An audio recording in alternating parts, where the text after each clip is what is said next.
Hello और once again welcome back. ये है ऐश की बात। आज हैश की बात में हम लास्ट एपिसोड से ऐसे ही कंटिन्यू करेंगे। लास्ट एपिसोड में हम इंडियन बैटर्स के बारे में, जो हाई वैल्यूड इंडियन प्लेयर्स के बारे में बात किया था, उसमें हमने बहुत सोच विचार किया, डिस्कशन किया और अंत में ऐसे डिसाइड हो गया कि केएल राहुल आरसीबी में जाएगा और श्रेयस और ऋषभ पंत कहीं भी जा सकते हैं, पंजाब या डीसी, वहां डिसाइड कर लिया। फिर भी अंत में अश्वत बोबो ने बोला है कि केएल राहुल वापस किंग्स भी जा सकते हैं, कुछ भरोसा नहीं है, किंग्स बिड कर सकते हैं उसके लिए। उसके बारे में थोड़ा फाइनल डिसीजन हमें मिलेगा, 3-4 दिन में मिल जाएगा। बट आज हम बात करेंगे एक्सप्लोसिव फॉरेन बैटर्स। ये जो है कमोडिटी, वो भी बहुत महंगा हो सकता है ऑक्शन में, क्योंकि फिनिशर्स एंड में जो आके पूरा एक्सप्लोसिव खेलते हैं, वो फॉरेन बैटर्स के रूप में ज्यादा मिल जा रहा है। कभी कभी ये जो फॉरेन बैटर्स है ओपनिंग भी कर लेते हैं, उसमें हमारा लिस्ट में एक दो भी है, बट उसके बारे में आज हम बात करेंगे। Thank you once again, welcome on the show Rupa और अश्वत बोबो। क्या लगा आपको लास्ट एपिसोड के बाद? क्या लगा ये एक्सप्लोसिव बैटर्स के बारे में हम बात कर रहे थे, कुछ रिफ्लेक्ट किया आप इंडियन बैटर्स के बारे में? रूपा और अश्वत, कौन चालू कर रहा है? नहीं, आई थिंक व्हाटएवर जो भी हम बात किए थे about the explosive Indian batters, वो काफी आई थिंक आई फील कि काफी एक्यूरेटली हमने सम अप किया था। मॉक ऑक्शन में आई थिंक सिर्फ एक, मेरे हिसाब से सिर्फ एक बैटर जिस Pant played out exactly like what मुझे लगता है जो रियल ऑक्शन में ऑक्शन होगा। में हो सकता है। बाकी सब थोड़ा ऑल ओवर द प्लेस था, बट ऑब्वियसली लाइक नाउ हम माँ की लिस्ट जो हम देख रहे हैं उसमें जो चेंज आया है उसके हिसाब से देखा जाए तो things can change quite a bit. लेकिन आई थिंक जो हमने डिस्कस किया था काफी एक्यूरेटली वही होगा, इस मेरा मेरा मेरा मानना है। चलो अश्वत, आज हम बात करने वाला है एक्सप्लोसिव फॉरेन बैटर्स के बारे में। सो इसमें जैसे जेएफके बोलते हैं, जॉन एफ कैनेडी बोलते हैं, वैसा जेएफएम है, जेक फ्रेजर मैगर्क है। वो ऑस्ट्रेलिया का ओपनिंग बैट्समैन हो चुका है, ऑलमोस्ट परमानेंट है, अभी खेल रहा है। जो पाकिस्तान सीरीज फुल फ्लेज जा रहा है, पहली बॉल से वो मार रहा है। दिल्ली कैपिटल्स का अच्छा सीजन रहा और रिकी पॉन्टिंग इसके ऊपर बहुत प्यार रखते हैं, मतलब ही जस्ट लव्स हिम। सो पंजाब तो 100% बिड करेंगे। दिल्ली के पास आरटीएम है, एलएसजी भी क्या जा सकते हैं, क्योंकि हमारा ऑक्शन में जेक Fraser McGurk 5 CR from MI, 5.5 LSG, 6 MI, 6.5 LSG, 7 MI, 7.5, 8, 8.5, 8.5 LSG, 8.5 LSG, 9 MI, 9 with MI, 9.5 LSG, 9.5 MI are out, 9.5 with LSG, 9.5 LSG for Jake Fraser Megak will be sold in 3, 2, 1 unsold. 9.5 crore के लिए गया था जेक Fraser McGurk और LSG ने लिया। सो क्या जेक Fraser McGurk इतना price पे जाएगा इस ऑक्शन में? पहला मैं क्या बोलता हूँ, जेक फ्रेजर मैगर्क एक बैटर है, पहला बॉल से ढमाढम जाता है और वो एकाना स्टेडियम में जाएगा तो एलएसजी में वो थोड़ा विकेट स्लो होता है एलएसजी एकाना में, और फ्रेजर मैगर्क को इतना सूट नहीं होगा। और मेरे हिसाब से जेक फ्रेजर मैगर्क के लिए एलएसजी अच्छा टीम नहीं होगा, पहला वो पॉइंट है। और ओवरसीज ओपनर्स कई टीम के लिए चाहिए, आरसीबी के चाहिए, मुंबई को भी चाहिए, क्योंकि मुंबई 5 इंडियन कोर को रिटेन किया है। वो रोहित शर्मा के साथ जो ओपनिंग करेगा वो एक स्टिल एक क्वेश्चन मार्क है। और दिल्ली पंजाब उसको भी चाहिए। दिल्ली का रिटेंशन में बॉलर्स ही ज्यादा है और पंजाब अभी सबको पता है 2 ही uncapped. So Jake Fraser McGurk, Buttler जैसा प्लेयर्स कई टीम जा सकते हैं, लेकिन Delhi Capitals if they are smart RTM use करना है जेक फ्रेजर मैगर्क में, क्योंकि एक फॉरेन प्लेयर को ऐसे पकड़ना है। ट्रिस्टन स्टब्स ऑलरेडी है उसका मिडिल ऑर्डर में, 2 डाउन या 3 डाउन या 4 डाउन में खेलेगा, और अप फ्रंट एक not very establish second season बहुत चैलेंजिंग होगा जेक फ्रेजर का। सभी उसका कुछ एनालिसिस करके आएगा, लेकिन एक तो टैलेंट है, जरूर पकड़ना है।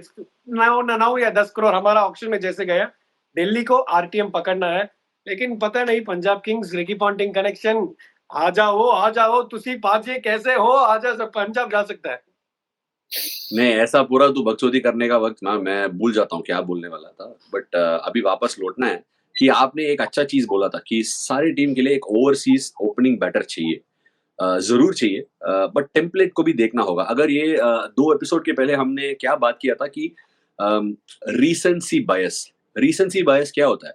अभी जो बंदा आ रहा है वो एक दो मैच में अच्छा बना रहा है रन, उसको देख के थोड़ा ज्यादा बिडिंग लगाता है। वो होता था आईपीएल में अभी भी हो सकता है। हम बोलते हैं कि टीम स्मार्टर हो गया, बट वापस ऐसी ही सेम चीजें कर सकता है, क्योंकि मैं गलत सही नहीं बोलता हूँ इसमें, बट वापस सेम चीज करता है। बट एक टेम्पलेट है अश्वत और रूपा, मैं ये लाना चाह रहा हूँ। क्या है ये टेम्पलेट? अगर आप चेन्नई की तरफ नजर रखो, मुंबई की तरफ नजर रखो, जब भी ओपनिंग बैट्समैन ओवरसीज लेते हैं हमेशा एक्सपीरियंस के साथ जाते थे और रिजल्ट भी फेच किया है। इसीलिए क्विंटन डिकॉक एक बड़ा फैक्टर रहा। और केकेआर में भी सुनील नारायण ओपनिंग किया, वो तो लॉन्ग शॉट है, बट एक परमानेंट इंग्लैंड ओपनर था फिल सॉल्ट, तब केकेआर उसके ऊपर इन्वेस्ट किया। और क्या किया, बैकअप भी परमानेंट अफगानिस्तान ओपनर को बाहर बैठने लगा कि कोई बट आज अभी फ्रेजर मैकगर्क की ऑस्ट्रेलियन ओपनिंग बैटर हो गया, सो उसको गेम मिलेगा, इंटरनेशनल गेम टाइम मिल जाएगा, सो शायद हो सकता है। सो एक्सपीरियंस्ड ओवरसीज बैटर के बारे में हम बात करने लगे तो इधर पहुंचना ही चाहिए, Jos Buttler. Josh Butler, base price 2 CR. Base price team Mumbai. Mumbai has Josh at 2 crores, 2.25 with RCB. Hey! RCB is hiking up Josh Butler to 5 crores. 5 crores, 5.5 with Mumbai. 6.5 with Mumbai. Ooh, 7. Gujarat jumps in at 7. 7.5 back with Mumbai. 8 crores with Gujarat. Josh Butler is already the most expensive player in today's auction. 8 crores, Josh Butler with Gujarat Titans. 8.5 for Josh Butler with KKR. 9 crores with Gujarat. 9.5 with KKR now. 10 crores with Gujarat. 10 crores back with Gujarat. 10.5 back with KKR. At Josh Butler, 10.5 with KKR. If Gujarat, 11 crores. Gujarat, 11 crores. 12 crores for Josh Butler. 12 crores. 13.5 with Kolkata. 13.5. 14 crores. 14 crores with Gujarat. 14.5. 15 CR back with Gujarat. 15 crores back with Gujarat. I don't see an interest from KKR. Neither do I have all day. 15.5 back from KKR. 16 crores from Gujarat. Woo! 16 crores once, twice. If I don't see another bidder, Josh Butler will play for Kemcho Gujarat Titans. 16 crore में madam जी ने लिया है Jos Buttler को, GT के लिए लिया है। क्या सोच था, क्योंकि मैं शॉक्ड था पहले, क्योंकि साई सुदर्शन और शुभमन गिल को रिटेन कर लिया और वो दोनों के साथ ओपन करा के कहीं और पैसा खर्चा कर सकते हैं, ये मेरा थिंकिंग था वही। बट मेरा थिंकिंग गलत है, क्योंकि वो अभी बैटिंग लाइनअप जॉस बटलर और गिल के साथ साई सुदर्शन नंबर 3 है, थोड़ा अलग दिख रहा है, 100% अलग दिख रहा है अभी। क्या आपका थिंकिंग क्या है? वापस जॉस बटलर 16 करोड़ के लिए जा सकता है? जॉस बटलर के लिए डेफिनेटली थोड़ा बिडिंग वॉर होगा, बिकॉज मैं ये पॉइंट लाने की कोशिश कर रही, मैं ये पॉइंट प्रेजेंट कर रही थी at the auction table, mock auction पे, कि हमें जॉस सिर्फ एक विकेट कीपर और बैटर के तौर पर हम नहीं देख रहे थे, हम देख रहे थे उसे एक सीनियर मेंटोर के तौर पर, बिकॉज जीटी को हम हैविंग बीन इन जीटी, मैंने देखा है जीटी को, तो आप लीडरशिप वैक्यूम फील किया आपने, इसीलिए मुझे ऐसा लगा कि with a young captain like Gill and अशुपा sort of being the overall जो भी मेंटोर वहां पे, you need someone on the field as well, is मेरा मानना है। आई थॉट दैट जॉस एक अच्छा एक कंपोनेंट हो सकता है और एक बहुत ही अच्छा लीडर है who can play under a captain. I think वो एक और चीज देखना है, वो इंग्लैंड के लिए नंबर 4 पे बैटिंग कर रहा है, फिल सॉल्ट को ओपनिंग भेजकर उसको ये नीचे लाया। पिछले गेम नंबर 3 भी खेला था, नंबर 3 खेला था। सो ऑब्वियसली वो फ्लोटर की तरफ से खेल रहा है, कि हो सकता है उसके लिए ये भी अच्छा है, क्योंकि लोग और भी हार्ड जा सकते हैं, कि बोलेंगे चलो देख के मिडिल ऑर्डर पे कर सकता है, या बताओ। हाँ यस आश, बट मेरा मानना है कि ये मेरा थिंकिंग था, बट ये शायद जीटी का थिंकिंग नहीं होगा। मुझे लगता है कि जॉस के लिए काफी एक फाइट होगा और केकेआर जरूर जाएगा जॉस के लिए, ये मेरा मानना है। केकेआर भी जा सकता है, हाँ, 100%, ये मेरा मानना है। And maybe as a captain, I don't know, but उनका एक मुझे ऐसा लग रहा है कि केकेआर के पास भी कैप्टनसी का एक होल है, उनको भी वो फिल करना होगा। कौन सा हम देखेंगे, थोड़ा ऑप्शंस क्या है केकेआर के पास, क्या ये ओवरसीज एक्सप्लोसिव बैट्समैन ऑप्शन बन सकता है? क्योंकि पंट के लिए जा सकता है, बट एक पॉइंट तक जा सकता है। श्रेयस के लिए तो मुश्किल लग रहा है, क्योंकि हो नहीं, हम कुछ बोल नहीं सकते, logic defies the IPL option, but वो एक तीसरा बंदा है केएल राहुल। क्या जैसे अश्वत ने खबर दिया है 22 करोड़ तक नहीं जा सकता है, डेफिनेटली केकेआर उधर तक नहीं जाएंगे। So what is the option left? So अगर उनके पास ऑप्शन जो बचा है वो ओवरसीज के बैट्समैन से ही मिल रहा है। कोई एक फाफ एक ऑप्शन है, अभी ट्रॉफी जीत कर आ रहा है। फिल सॉल्ट क्या ऑप्शन हो सकता है? Maybe not. Jos Buttler एक प्राइम ऑप्शन है, इंग्लैंड का अभी भी कैप्टन है। और एसआरएच ने लास्ट ईयर ये जो पैटर्न है थोड़ा सा ब्रेक किया है। एक पैट कमिंस को कैप्टन बनाकर वो ट्रेंड ब्रेक किया। बट हमको ये भी याद रखना होगा रूपा, एसआरएच हमेशा हमेशा फॉरेन कैप्टन के साथ ही काम किया है। हमको अगर मैंने ऑलरेडी बोल चुका है, सही गलत कुछ भी नहीं है, ये हमारा थिंकिंग है। एसआरएच के लिए काम किया है। डेविड वार्नर एक ट्रॉफी जीत के दिया है, केन विलियमसन ने ठीक ठाक कैप्टनसी किया है, लास्ट ईयर पैट कमिंस को भी लाया। मे बी उनका फ्रेंचाइजी का डीएनए में वो काम कर रहा है, बट केकेआर को हमेशा एक इंडियन कैप्टन ही काम किया है। सो केकेआर के पास भी एक कंफ्यूजन है। चलो जॉस बटलर, हाँ ये सच हो। जॉस बटलर को एक रेफरेंस देना है तो हम जब शादी में जाते हैं ना, कई क्यूट क्यूट किड्स देखते हैं, लेकिन एक तो बहुत क्यूट किड होगा, उसको जाके हम जू जू जू जू जू जू जू जू जू एप्पल ऑफ द ईयर बोलते हैं। ऐसे ही जॉस बटलर ओवरसीज पिक्स में ये मेगा ऑक्शन में होगा। सब टीम उसको जू जू जू जू करने के लिए वेटिंग कर रहा है। और आज भाई मैं तो एक डिफरेंट लाइन ऑफ थॉट में लेके आ रहा हूँ। हमने बात कर रहे थे कि आरसीबी को भी एक अच्छा ओपनिंग पार्टनर चाहिए विराट कोहली के साथ। Why not Jos Buttler? क्योंकि यस फैफ का आरटीएम ऑप्शन है। केएल राहुल के लिए बड़ा हम कैच 22 बोला था, उसके लिए जा सकते हैं। बट अश्वत ये याद रखना होगा कि आपने बहुत सारे में आ रहा है। नहीं, आप ये सब बोल दिया, आपने बहुत सारे इनसाइडर इन्फो भी दिया है लास्ट एपिसोड में। अगर जॉस बटलर को आगे ले लिया और महंगा प्राइस में ले लिया, केएल को नहीं ले सकते हैं। खेल को नहीं ले सकता है क्योंकि युजवेंद्र चहल भी जरूरी है उनके लिए। और ऐसा एक और एंगल है कि अगर विराट कैप्टन नहीं किया तो जॉस बटलर करने के लिए ले सकता है, और एंटी फ्लावर भी है और आरसीबी में। सो ये सारे मिलाकर, कीपर भी चाहिए, सारे मिलाकर एक अच्छा वो फिट हो जाता है। जॉस बटलर एक अच्छा ऑप्शन होगा क्योंकि आपके पास अगर जॉस बटलर ले लिया और जॉस बटलर ओपनिंग स्लॉट में आप प्लान किया है, विल जैक्स को आप आरटीएम कर सकते हैं और रजत पाटीदार ऑलरेडी है। सो टॉप 4 आपका सेट है। और उसके बाद आपको ढूंढना पड़ेगा वो नंबर 5 नंबर 6 में एक ऑलराउंडर, एक हिटर ढूंढना पड़ेगा। और probably if you go for Indian picks number 5 number 6 में आरसीबी को चहल को भी एक अच्छा अमाउंट तक जा सकता है। सो आई फील जॉस बटलर, इतने सारे ऑप्शंस हम दे रहे हैं, बट ऑन द स्पॉट डाल देंगे थोड़ा हमारे एक्सपर्ट्स को। अगर आप आरसीबी का टेबल पे बैठे हो और जॉस बटलर मार्की में सबसे पहला प्लेयर निकला है, ठीक है, अभी आपको सिर्फ जॉस बटलर को नहीं देखना है, पूरा देखना है।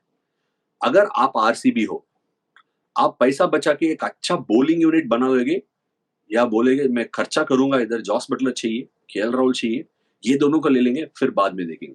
अभी बताओ, आरसीबी का टेबल में बैठे हो तुम, वेरी गुड, ऑलमोस्ट। अगर आपको के no, I have an answer for this. RCB यही तो कर रही है सारे ऑप्शन में, यही तो कर रही है। They go hard for their batters only ना, और बोलर्स जो भी होता है ये दिल एक they got very I think Chahal एक अच्छा बाय था उनके लिए जब चहल था उनके साथ। I mean unfortunately didn't go afterwards, but that's what they have been doing. उनका ये ऑक्शन में वही पॉलिसी है कि बैटिंग एकदम बीफ अप कर लो और बॉलिंग जो हो सके उसको लेट्स करेक्ट। बट मेरा एक ही पॉइंट है कि आरसीबी के पास एक अच्छा पर्स अमाउंट है इस ऑक्शन में। सो 83 अप टॉप एक बैटर के लिए भी नहीं, ये जो पर्स अमाउंट हम बात कर रहे हैं ना, ये जो पर्स अमाउंट हम बात कर रहे हैं, एक पिक में खत्म हो गया। नहीं, ऐसा ऑक्शन हाल में ऐसा आने के लिए अच्छा है। अगर आप जॉस बटलर को 15 करोड़ पे लिया और पकड़ लो केएल राहुल को 15 पे ले लिया, सबके साथ आ गया आरसीबी। 80 करोड़ से सीधा 50 करोड़ आ गया, सारी टीम एक साथ है, अभी इकट्ठा है। सो यही है मेरा जो कहना है, यही है। अगर ये दोनों को लिया फिर बॉलिंग अटैक कैसे बना पाएंगे? सो वो जवाब हमें मिलेगा ऑक्शन का दिन, बट अभी आगे चलेंगे। सो लियम लिविंगस्टन है, वो भी महंगा प्राइस के लिए बिका हमारा ऑक्शन में। Liam Livingston, Come on, RCB. 5 CR hike from Mumbai. Can I see a 10 CR somewhere? Or one bid? 6 MI. KKR, 6.5. 6.5 sold to KKR in 3, 2, 1 and sold to KKR. Punjab, 6.5 RTM on Liam Livingston. RTM at 6.5 by Punjab. KKR, 11 CR hike for Liam Livingston. Quality, high Backfire quality actually. bidding. 11 CR. Liam Livingston sold to KKR at 11 crores. A whopping 11. Great buy. शायद वो उसके भी ज्यादा जा सकता है, but marquee में आ रहा है और फॉरेन प्लेयर है. अगर जॉस उनसे आगे आ गया, हमारा एक ऑक्शन में खतरनाक बिडिंग हुआ उसके लिए. 6.5 करोड़ में केकेआर ने उसको ले लिया 6.5 या 7 पे, और पंजाब ने आरटीएम किया था आरटीएम और सीधा केकेआर ने उसका प्राइस 11 करोड़ पर बढ़ा दिया. और मुझे लगा क्या कमाल का खेल है, और मुझे सच में लगा कि किंग्स 11 कर लेंगे आरटीएम, सॉरी पंजाब किंग्स कर लेंगे, बट छोड़ दिया क्योंकि वो लोग शॉक हो गया, ये कैसे 5 करोड़ बढ़ा दिया करके शॉक होके छोड़ दिया लियम लिविंगस्टन को. लियम लिविंगस्टन को क्या 11 करोड़ एक फेयर प्राइस है, केकेआर की तरफ जा सकते हैं क्या? क्योंकि केकेआर ऐसा वाला बैट्समैन को बहुत रेट करता है, ऐसा टीम को एक क्या बोलते हैं वो डिस्ट्रॉइंग टाइप का बैटिंग लाइनअप बनाने के लिए बहुत शौक है केकेआर का. क्या प्राइस सही है, टीम सही है? हाँ, प्राइस सही है यार. आई थिंक लिविंगस्टन के लिए ये प्राइस सही है. दो आई मीन उनका भी एक फ्लक्चुएटिंग टाइप आईपीएल के साथ रिलेशनशिप रहा है, but to be honest I think Punjab के लिए वो एक अच्छा बहुत ही क्रिटिकल कंपोनेंट प्रूव हुए हैं. मुझे नहीं लगता है कि पंजाब को उन्हें छोड़ना चाहिए टू बी ऑनेस्ट, और उनके पास फाइनेंशियल फ्रीडम है उन्हें रखने के लिए. मेरे हिसाब से वो लिविंगस्टन को नहीं छोड़ सकते, बट ये थोड़ा कंफ्यूजिंग मेरे लिए भी है. आई don't know if they, but मुझे लगता है कि they should not do it. Punjab के पास पता नहीं किसने बनाया ये जो मार्की सेट है, बट पंजाब के पास ऐसा चैलेंज है कि उनका चारों आरटीएम पहला मार्की सेट में खत्म हो सकता है. रबाडा, अर्शदीप सिंह है, रबाडा है, लिविंगस्टन है, उधर ही खत्म हो सकता है. सो अगर सोचो ये सारे प्लेयर के लिए जो भी टीम बिड कर रही है, और वो लोग ने ऐसा हाइक किया कि इनको थोड़ा कंफ्यूजन में डाले, और कहीं हट गया, ये ऑक्शन डायनामिक्स ही बदल सकता है. ये खतरनाक एक मार्की सेट है और खतरनाक ऑक्शन डायनामिक्स हो चुका है. क्या अश्वत, लिविंगस्टन का प्राइस क्या है? आप तो आरटीएम कर लोगे या क्या उसका फेयर प्राइस क्या है, कौन सी टीम पे जाएगा? आई थिंक आरटीएम भी डिपेंड करता है कब आता है, किसके बाद आता है. पहला अगर अर्शदीप आ गया तो मोस्ट अर्शदीप भी पहले आने वाला, शायद लियम लिविंगस्टन मार्की 2 में है. सो अर्शदीप और रबाडा है. सो अर्शदीप रबाडा में एटलीस्ट एक में पंजाब आरटीएम तो जरूर मारना चाहिए. और इसके बाद लिविंगस्टन का प्राइस तो हमारा मॉक ऑक्शन के हिसाब से सही है. 10 to 12 crore fair price for Livingstone, जो लेग स्पिन बॉल डालता है, ऑफ स्पिन भी डालता है, बैटिंग एक हार्ड हिटर है, और अभी शतक मारा था एक हफ्ते के पहले. सो रीसेंसी बयास सब बॉक्सेस टिक होता है. नहीं, लेकिन सबके लिए रीसेंसी बायस काम नहीं करता है. ये जो प्लेयर है कमोडिटी है, इसके लिए रीसेंसी बायस एक एडेड बोनस है लिविंगस्टन के लिए. और मैं किधर जाएगा, पंजाब आरटीएम करने के लिए हाई चांस है. लेकिन इफ नॉट, मैं सोच रहा हूँ, थोड़ा कंफ्यूज्ड हूँ कि क्या क्या टीम कैसे जा सकता है. चलो ये 3 बैट्समैन के बारे में बात किया, एक और बैट्समैन के बारे में बात करना है. वो आरसीबी का जो केजीएफ बैंड वैगन में से एक है, केजीएफ बैंड वैगन में से एक है, और अभी आरसीबी के बारे में बहुत ऊंचा बात किया उसने.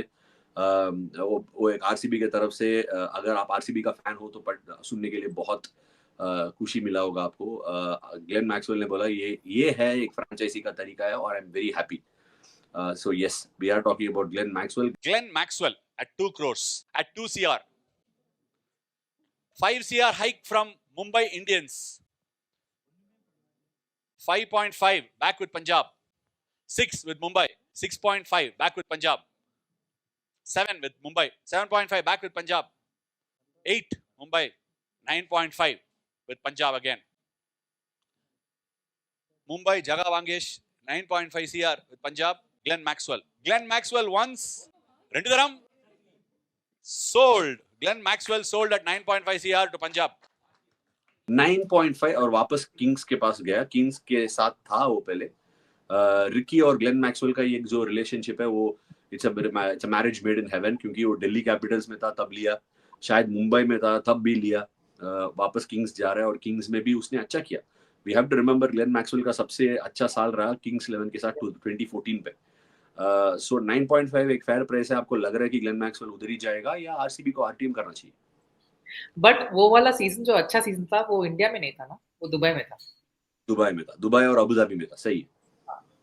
सो slightly different scenarios, but हाँ, I mean Ponting and Maxwell एक बहुत ही solid band definitely है. But again, अगर we have to see कि पंजाब को भी कौन-कौन प्रायोरिटी है, किसको चाहिए. अगर वो definitely पंत के पीछे अपना वेट डाल रहे हैं और उनको वो पोजीशन दे रहे हैं, then again Maxwell coming in, and obviously the bowling option, it's वो definitely हो सकता है पंजाब के लिए. बट ये जो कंफ्यूजिंग बात है ना, जो मैं बोल रहा हूँ इधर भी जा सकता है उधर भी है, वो सिर्फ मेरा काम है. आपको एक स्टैंड लेना ही होगा, वो सब मैं करता हूँ. I know RCB definitely wants him, RCB को चाहिए ग्लेन मैक्सवेल. बट अगेन हम लोग ये मैं वो परसेंटेज ऑफ डिफरेंस कब आएंगे उसमें मैं छोड़ रही हूँ. बट अगर मैं हूं तो RCB has to go for Maxwell. वो मेरे साथ आ रहा है ऑक्शन में, ऑलराउंडर सेट 1 में आ रहा है, वो मेरे साथ आ रहा है. चलो ये बताओ, ये जो हाँ नहीं आप क्या बोल रहे बताइए. नहीं, ये जो प्राइस है जो 9.5 है, वो उतना ही प्राइस के लिए जाएगा, वो फेयर प्राइस है. उससे भी ज्यादा, बिकॉज अगेन अगर आरसीबी को उन्हें चाहिए वापस तो प्राइस तो बढ़ेगा ही. नहीं, आरटीएम है ना आरसीबी के पास आरटीएम है. हाँ तो अगर फिर भी एक हाइक तो अलाउड है ना. एक हाइक अलाउड है 100% जरूर. सो आगे आरटीएम करना थोड़ा चैलेंजिंग है. कोई भी अगर स्मार्ट है और वो देख लिया है कि उसके पहले काफी स्पेंड कर चुके हैं आरसीबी केएल राहुल पर, चहल पर, तो दे विल आल्सो नो कि अच्छा इसको चाहिए. डेफिनेटली आरसीबी वांट्स मैक्सवेल और वो जाना चाहते हैं मैक्सवेल के पास. बिकॉज एक let's not forget one thing, दो आरसीबी के ने काफी एक बड़ा पर्स रखा है उसके लिए comparatively to many of the other teams. एक चीज हमें डेफिनेटली ध्यान रखना चाहिए कि they want a little bit of that familiarity. वो विल जैक्स हो या फैफ हो या मैक्सवेल हो, ये चाहिए उनको. अगर विराट है वहां पे, वो उनको ये चाहिए.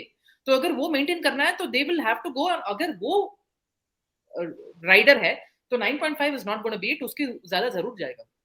मैक्सवेल उससे भी ज्यादा जा सकता है करके मैडम जी प्रेडिक्शन कर रहा है. चलो अश्वत, आपको क्या लग रहा है? अश्वत बोल रहा नहीं, मैक्सवेल एक जैसा प्लेयर है कि आप जो अपराजित फिल्म देखा होगा उसमें जब आईपीएल का जर्सी पहनता है वो बनता है अम्बी, मैं मैक्सवेल हूँ, मुझे कुछ नहीं पता है. जब ऑस्ट्रेलिया जर्सी पहनता मैं मैक्सवेल हूँ जैसा. अभी एक 7 ओवर गेम खेला था पाकिस्तान के साथ, पहला बॉल रिवर्स स्वीप 6. ऐसा एक खतरनाक प्लेयर ऑस्ट्रेलिया के लिए होता है, वो उसका आईपीएल में कन्वर्जन नहीं होता है, स्टैट्स होता है. वो ये अपरिचित भी बहुत पुराना मूवी है और ये एनालॉजी भी मैक्सवेल के लिए थोड़ा पहले. नहीं, मेरे पास एक डेटा शीट है व्हिच इज कॉन्ट्रास्टिंग है, जिसमें इंपैक्ट कहता है कि लास्ट 3 साल के मैंने इंपैक्ट लेके रखा हूँ. डिस्प्ले नहीं कर सकता है क्योंकि अभी नहीं कर रहा हूँ, क्योंकि ये एपिसोड में वो बहुत लंबा हो जाएगा. उस एपिसोड में एक येलो शीट है, एक प्रॉपर ग्रीन शीट है. वो ग्रीन शीट में ये है कि पहला 7 गेम्स में कौन इंपैक्ट कर रहा है. इंपैक्ट का मतलब ये नहीं है कि विकेट्स ले रहा है, रन बना रहा है, नहीं. कौन से समय पे वो गेम किस रूप से जा रहा है, वो रूप को कैसे रोक रहा है, और गेम किस तरीके से जा रहा है, और एक अच्छा छक्का कहाँ बना रहा है, चौका कैसा बना रहा है, रिस्क कैसे ले रहा है. उसके हिसाब से क्रिकइन्फो ने एक कमाल का इंजन बनाकर एमवीपी बनाया. तो आपको एमवीपी नहीं है, इंपैक्ट ऑफ द गेम. इसमें शीट, येलो शीट में हमको सारे जो प्लेयर है, हम सारे जो पसंद करते हैं और लगता है ये खतरनाक है, वो सारे येलो शीट में बैठा है. अनफॉर्चुनेटली वो नाम इसीलिए मैं इधर नहीं बात कर रहा हूँ. बट एक ग्रीन शीट है, ये ग्रीन शीट में जो इंपैक्ट है, मैं ये प्रेजेंट करना चाह रहा हूँ कि ग्लेन मैक्सवेल बड़ी स्टेडी है. टूर्नामेंट का इंपैक्ट है उसका, सारे impact of in the tournament is 35 और back half of the tournament में 37 है उसका इंपैक्ट. ऑफ कोर्स इसमें फील्डिंग वैलिडेट नहीं हो रहा है, बट उसका इंपैक्ट रहा है गेम में 100% है. लेट्स बी वेरी ऑनेस्ट, वो लास्ट सीजन ठीक था यार उसका, ठीक था 100%. लास्ट सीजन भी ठीक किया और एक सीजन आरसीबी में अच्छा भी किया उससे पहले. And if he's saying, but ये लास्ट 3 साल का डेटा है. And if he's saying he's happy there, that's all you want, right? I mean, और क्या चाहिए आपको? मैं बोलता हूँ, सी मेरा बहुत सारे बैटल रहा, but would I like Glenn Maxwell by my side as a teammate? बिल्कुल यार, क्या कमाल का प्लेयर है. बट इफ ये जो ओपिनियंस है, ये जो है, बट ये प्लेयर मैनेज करना मुश्किल है. जो भी प्लेयर हो, मैनेज करने के लिए आपको रखा है. अगर मैनेज करने के लिए एक मैच विनर को आपको मुश्किल है, गलती किसका है, प्लेयर का या आपका? नाम में प्लेयर को मैनेजमेंट, ऑफ कोर्स एक मैनेजमेंट का एक खलाई है कि एक प्लेयर को कैसे मैनेज करे और उससे कैसे रिजल्ट निकाले. और एक मैच विनर आपको मिल रहा है और मैनेज करने के लिए आप मुश्किल लग रहा है, गलती किसका है, ठीक तरीके से सोचो। और कभी कभी ये ब्रांड बन जाता है, मैं एक्सपीरियंस किया हूँ और बहुत सारे लोग बोल के भी मैं सुना है। सो इसीलिए बहुत सारे चैंपियंस टीम अच्छा टीम लेते हैं और Yes. बहुत सारे टीम्स नहीं भी लेते हैं। कैसे भी मैक्सवेल के बारे में हम बहुत बात किया है, एक और प्लेयर को छोड़ दिया मैंने, वो था एक चीज फिनिश करना चाहता हूँ मैक्सवेल के बारे में। मेरे हिसाब से हमारा मॉक ऑक्शन में 9.5 गया था, सिमिलर प्राइस ही जाएगा, 10 के ऊपर मेरे हिसाब से नहीं जाएगा। और दो टीम, एक एलएसजी एकाना स्टेडियम में मैक्सवेल एक खतरनाक प्लेयर हो सकता है, उसको एक ऑफ स्पिनर भी चाहिए, ऑफ स्पिनिंग ऑलराउंडर जैसा दीपक हुडा था। उस स्लॉट में मिडिल ऑर्डर में पार्टनरिंग विद निकोलस पूरन एक खतरनाक कॉम्बिनेशन हो सकता है मैक्सवेल का। और इफ एट ऑल एक अच्छा प्राइस में मिलता है, व्हाई नॉट सीएसके आल्सो। हो सकता है कि ऐसा भी सोचना है, एक प्लेयर को लेना इजी है बोबो, बट एक प्लेयर को वैसा लेना है कि वो उसके लिए परफेक्ट कंडीशंस है कि वो एक्सेल कराने के लिए। ठीक है, मुझे भी एक प्लेयर चाहिए, बट हमारा कंडीशंस में एक्सेल होगा कि नहीं, वो एक सवाल उठना चाहिए सब फ्रेंचाइजी के दिमाग में। कैसे भी हम आगे बढ़ेंगे। एक और प्लेयर को छोड़ दिया, कौन था रूपा वो? 4 प्लेयर को, हाँ, Stoinis, Marcus Stoinis. Marcus Stoinis at 5 CR with MI, 5.5 with CSK, 6 back to Mumbai, 6.5, 7, 7.5 CSK, 8 Mumbai, 8.5 MI are out, 8.5 for Marcus Stoinis with CSK, 9.5 for Marcus Stoinis with CSK, 3, 2, 1 sold. LSG RTM பண்றீங்களா? 12. Huh? That's the biggest hike so far நினைக்கிறேன்ல. 12 CR. Hey, 12 CR RTM to LSG. CSK ने 9.5 करोड़ में लिया और LSG ने RTM कर लिया। RTM किया और हाइक किया था, शायद 1 करोड़ का हाइक दिया, 12 करोड़, 2.5 करोड़ का हाइक किया सीएसके ने और एलएसजी ने वापस ठीक बोल के ले लिया। ये फेयर प्राइस है। कहाँ जाएगा स्टॉइनिस, आपको क्या लग रहा है? मुझे लग रहा है ऑक्शन रेप्लिकेट होगा हमारा जो हुआ। Yes, auction replicate होगा definitely. He has to go back to LSG. There's no other question. I think जो उन्होंने किया LSG के लिए, और वो एक अच्छा environment भी हो गया था उसके लिए. He kind of gelled well वहाँ पे, अच्छा था उसके लिए. I think वापस definitely यही replicate होगा. शायद CSK को भी चाहिए होगा Stoinis. उसके खिलाफ ही उन्होंने मारा था वो one of the memorable knocks. MS बोल दिया उसको, वो नहीं बोलेंगे हम. But LSG जरूर जाएंगे वापस. Great times he's had there. अच्छा कंपोनेंट है उस कंडीशंस में, perfect, it's a great combination. LSG भी निकोलस पुरान को कैप्टन की तरफ से अनाउंस नहीं किया, सो उनको भी क्या कैप्टन चाहिए होगा क्या? अगर उनको कैप्टन चाहिए तो इनके ऊपर आरटीएम कैसे लगाएंगे? बहुत सारे सवाल उनको भी आंसर करना पड़ेगा, बट वो दूसरे एपिसोड में करेंगे। बोबो, क्या लग रहा है स्टॉइनिस का ये जो प्राइस है रेप्लिकेट होगा? आई थिंक हमारे मॉक ऑक्शन से एक तो सिमिलर रेप्लिकेट हो सकता है, ये मार्कस स्टॉइनिस का पिक है। जैसे रूपा बोला है कि एलएसजी आरटीएम करना पड़ेगा और सिमिलर प्राइस समवेयर अराउंड 12-13 जाएगा स्टॉइनिस। चलो, ये है हमारा ये एपिसोड एक्सप्लोसिव फॉरेन बैटर्स की। Thank you so much once again. As usual आप लोग फायर कर दीजिए कमेंट सेक्शन पे, पूरा लिखो और आपको क्या जानना है वो भी लिखो, हम उसके बारे में भी बात करेंगे। Thank you so much for joining us on this episode of Ash की बात।